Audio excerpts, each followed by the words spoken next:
2 years into his career, a Tesla technician told me a story he couldn't forget.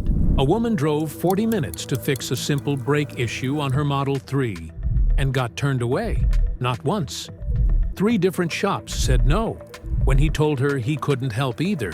She didn't get angry, she just looked exhausted. She'd been trying for 3 days to fix her car, and no one explained why they couldn't. This video is that explanation, and how to make sure you never end up in her situation. Before getting into the specific reasons shops turn Teslas away, the technician wanted to address something he hears constantly from frustrated owners. People think shops are being lazy, or that they don't want the business. That's almost never what's happening. A shop turning away a Tesla is usually a shop being responsible. Not difficult. The reasons are legitimate, and once you understand them, you stop being frustrated at the shop and start understanding the actual situation.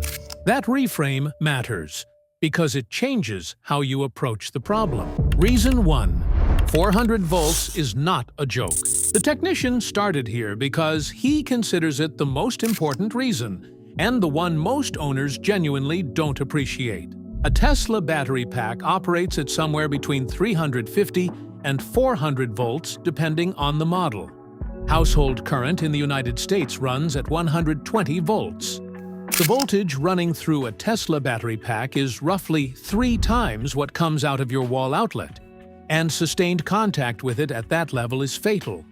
Working safely around high-voltage systems requires specific equipment, specific training, and specific protocols that have nothing to do with general automotive competence. Insulated gloves rated for the voltage level, specialized high-voltage disconnect tools, formal training on isolation procedures, a clear protocol for what happens if something goes wrong mid-repair. A shop that has been servicing gasoline vehicles for 20 years has none of that by default. And a shop owner who looks at a Tesla and says his team isn't equipped is not being lazy. He's being responsible.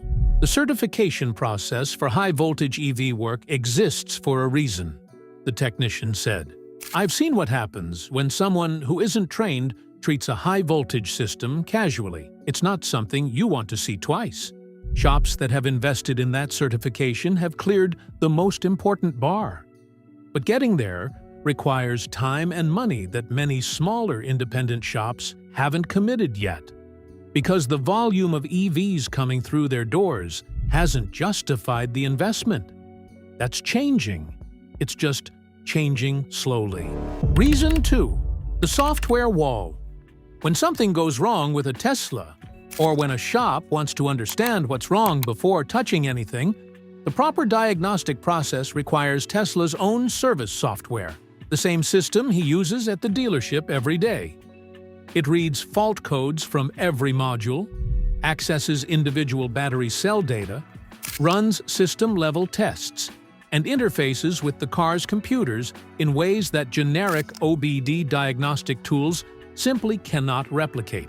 Tesla does not license this software to independent shops at all. You either work at a Tesla service center or you work without it. What that means for an independent shop is that they're doing complex diagnostic work partially blind, he said. They can get basic fault codes through generic tools, but the deeper layer, the information that tells you exactly what's wrong and confirms afterward that the repair actually fixed it, that's behind a wall they can't access. Some experienced independent Tesla specialists have built partial workarounds using third-party tools that communicate directly with the battery management system and other modules. These tools give significantly more data than a standard OBD reader. They're not equivalent to Tesla's software, but they close a meaningful portion of the gap. The shops worth finding are the ones who have invested in these tools and understand their limitations. The technician was direct about what this means practically.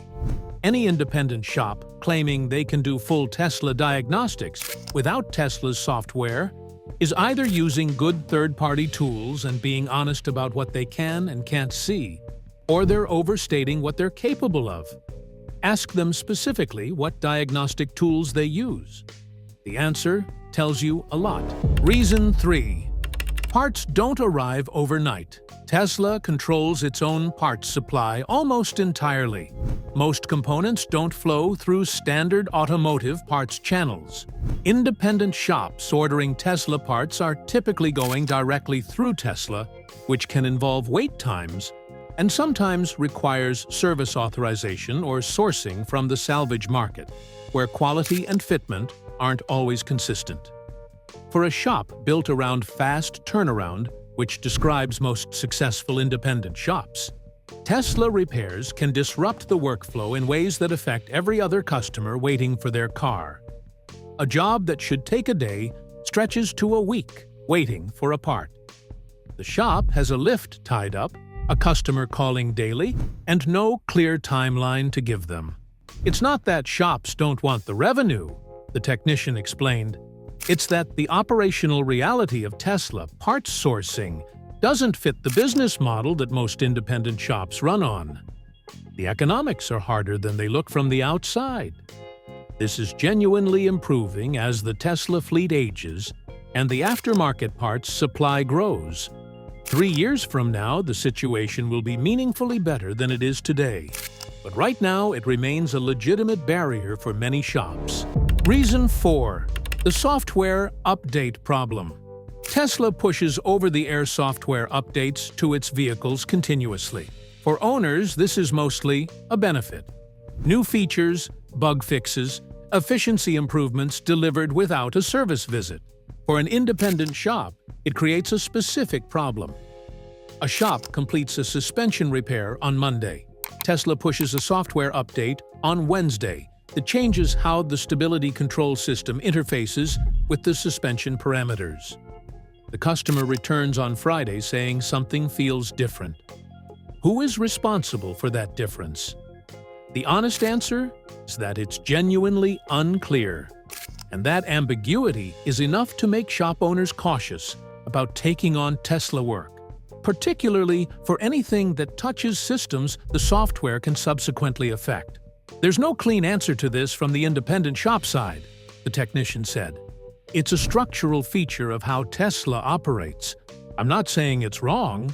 There are reasons Tesla manages updates the way they do, but it creates a risk calculation that some shop owners aren't willing to make. How to actually find a shop that will help. Finding the right shop comes down to knowing what to look for and what to ask. Start with ASEEV certification. A shop with ASEEV certified technicians has cleared the high voltage bar. It doesn't guarantee Tesla-specific expertise, but it means the safety foundation is there. From there, look for shops that specifically advertise Tesla experience.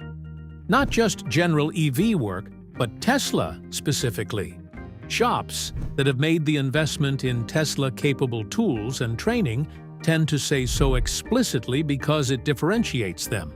The technician's most reliable recommendation for finding qualified independent shops was Tesla Motors Club. There are regional threads in every major metro area where owners share real experiences with real shops. Not reviews on Yelp. Actual owners describing what they brought in, what was done, and what it cost.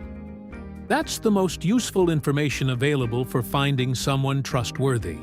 When you call a shop, ask 3 specific questions before bringing the car in. What diagnostic tools do you use for Teslas? Have you worked on my specific model year? How do you source parts? A shop that answers those questions specifically and confidently is worth trying. One that gets vague is probably not the right fit.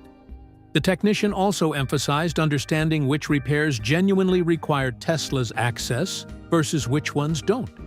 Battery replacements, certain software configurations, autopilot calibrations, these require Tesla's service mode, and an independent shop genuinely can't complete them properly. But suspension work, brake service, tire rotation, body repairs, HVAC components, many cabin issues, these are mechanical repairs that don't require Tesla's proprietary software, and a properly equipped independent shop handles them without limitation. Knowing which category your repair falls into before you start calling shops is the most useful thing an owner can do, he said. It focuses the conversation and saves everyone time. If you found a good independent Tesla shop in your area, drop the city and what made them worth recommending in the comments. Not the shop name necessarily, just the city, what the repair was, and roughly what it cost compared to the dealership estimate if you have that number. That information is genuinely useful for other owners watching this. Subscribe for more Tesla ownership videos and hit the hype button if this saved you from a situation like hers. It takes 1 second and it's the best way to make sure other Tesla owners find this before they need it. Thanks for watching.